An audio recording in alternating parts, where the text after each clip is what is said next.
مولا کائنات سید علی المرتضیٰ رضی اللہ تعالیٰ عنہ نے ارشاد فرمایا کہ بندے کا یہ کمال نہیں کہ اسے اللہ تعالیٰ نے بے بہا رزق دیا ہو تو اس میں سے چند پیسے اللہ کے اوپر خرچ کر دے. یہ کمال نہیں.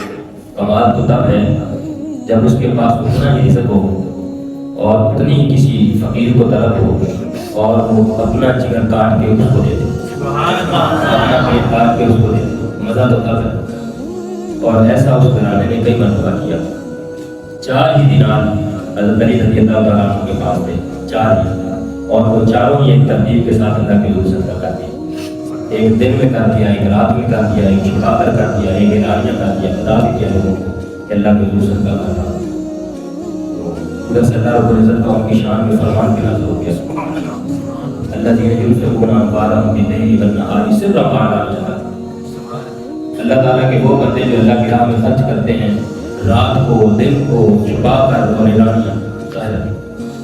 فلم اجرهم عند ربهم, میں ان کا اجر پڑھ کر آپ کے پاس کیا.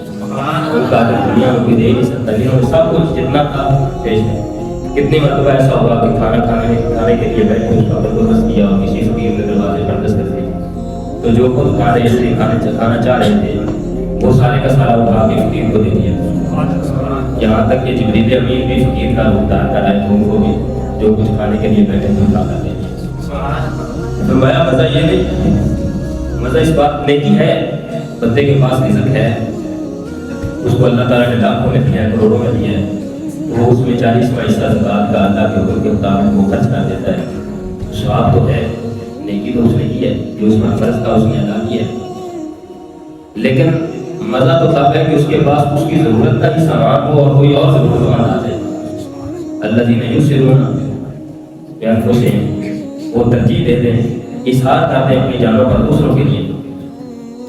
مزہ تب ہے کہ وہ جس چیز کی خود طلب ہے اسی چیز کا طلبگار کی اور آ جائے تو وہ اپنی طلب کو پیچھے رکھ کر اس کی طلب کو ترجیح دے کر اسے دیتے ہیں. تو میں بات یہ اس لیے کر رہا ہوں کہ فرشتوں کے اندر تو خامی ہے ہی نہیں کہ وہ تو معصوم انتہا ہے.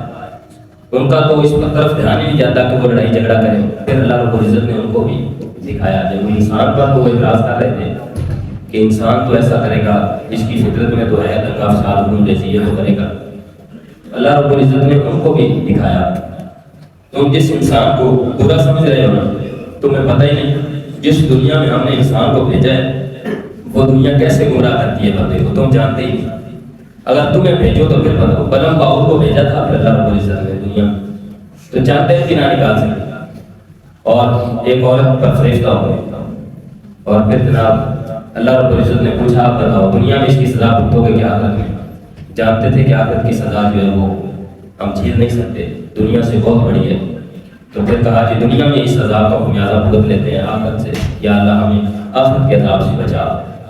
تو پھر پکڑ آ گئی اللہ تعالیٰ کی. یہ دنیا ہے ہی ایسی جو فریب میں بندے کو لے لیتی ہے. حضور پاک صلی اللہ علیہ وسلم نے ارشاد فرمایا مجھے میری امت کے شرک میں پڑنے کا, اللہ اور اللہ کے رسول کو بھول جانے کا ڈر نہیں. مجھے ڈر اس چیز کا ہے کہ یہ دنیا میں گمراہ ہو جائیں گے, دنیا میں مغرور ہو جائیں گے, دنیا کے مال میں پڑ جائیں گے. تو دنیا ہے ہی ایسی جس کے اندر انسان کو بھیجا گیا.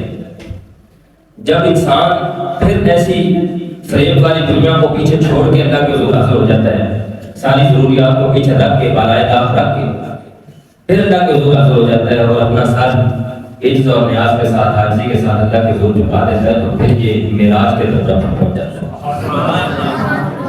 اس وقت علامہ اقبال رحمۃ اللہ علیہ کی روح کی طرف میں کہتی ہے فرشتہ بن کے رہنے سے میری توقیر گھٹتی ہے, میں مسجد ملائکہ ہوں مجھے انسان ہی رہنے دو.